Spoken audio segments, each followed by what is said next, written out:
Souvent on dit, vraiment, les gens qui avaient tué Jésus là, ces gens-là sont méchants. Ces gens sont tellement méchants. Et puis on pense, si on avait été à cette époque, on ne devait pas faire comme eux quoi. On ne devait pas se mélanger à cette bande de voyous, cette bande de brigands, de malhonnêtes. Quoi? Bref, on n'allait pas tuer Christ, quoi. On n'allait pas tuer Jésus, c'est ce qu'on pense. Mais laisse-moi te dire une chose.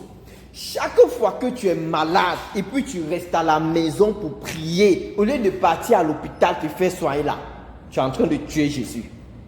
Tu es malade, va te faire soigner. Ne reste pas à la maison, prie, mais va te faire soigner. Chaque fois là que tu as faim, ta femme a faim, tes enfants ont faim, au lieu d'aller travailler là, tu restes à faire des nervins du matin au soir. Tu es en train de tuer Jésus. Tu es élève là.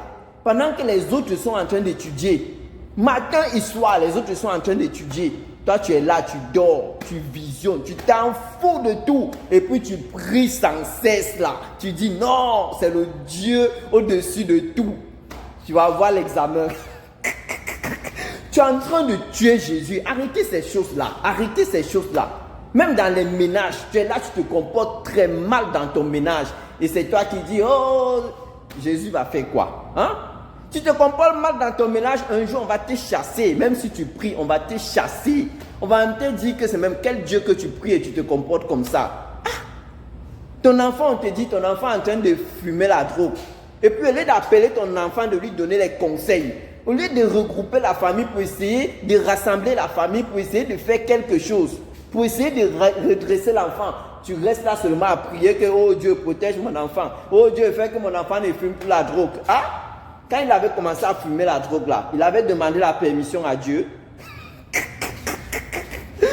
Chaque jour on tue Jésus sans savoir. Vous tuez Jésus, nous tuons Jésus. Donc franchement, priez, mais n'oubliez pas votre devoir. Un jour j'ai rencontré un gars, vraiment, permettez, en une seconde je vous raconte ça, bon disons en 30 secondes.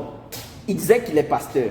Il disait qu'il est pasteur et puis il me dit, lui il a arrêté son boulot. Il a arrêté son boulot à cause de Dieu. Parce que son boulot là, c'était 9 heures de temps et ça ne lui permettait pas de se concentrer dans sa prière. Donc, il a arrêté le travail. Il a arrêté là. Il a dit, il ne travaille plus. Maintenant, il va seulement prier. Bref, Jésus n'est pas un magicien. Jésus n'est pas un magicien. Parce qu'il y a des gens là seulement qui sont des chercheurs de miracles, quoi. Et puis, ils vont transformer Jésus en un magicien.